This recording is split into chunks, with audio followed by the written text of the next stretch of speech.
سڵاوتان لێبێت قوتەیڤارتان پێشکەش دەکەم.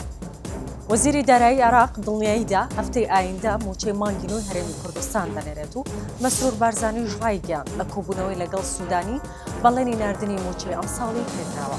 سەرۆکوەزیرانی هەرێمی کوردستان ڕایگەیاند سوودانی پێی گوتووە موچەکانی هەرێمی کوردستان بۆ ئەمساڵ بە گوێرەی ڕێککەوتنەکان دەدرێت بۆ ساڵی داهاتووش هەرێم بەشە بودجەی خۆی لە چوارچەوەی بودجەی گشتی فێدراڵ دەبێت.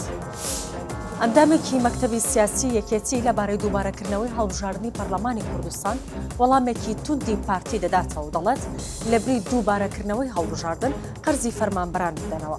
سعدی ئەحمەد پیرە ڕەشیگەیاندووە هەڕەشەی دووبارەکردنەوەی هەڵبژاردن بێناوەڕۆکە و دووبارەش بکرێتەوە هیچ ناگۆڕێت و کورسیەکان هەر وەک خۆیان دەبن. دووبارەکردنەوەی هەڵبژاردن پارەیەکی زۆر بەفیڕۆ دەچێت ئەگەر پارەیان هەیە بۆچی پاشەکەوت و قەرزی هاوڵاتیان نادەنەوە.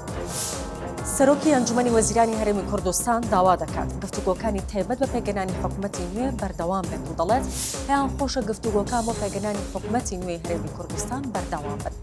مەسرور بارزانی ڕاشیگەیاند لە دوای ڕاگەیاندنی ئەنجامی هەڵبژاردننی عێراق هەلومەرجی نوێ بۆ پێگەنانی حکوومەتی نوێی هەرێمی کوردستان هاتوۆتە ئارا و بەپێی ئەوە مامەڵە دەکەن.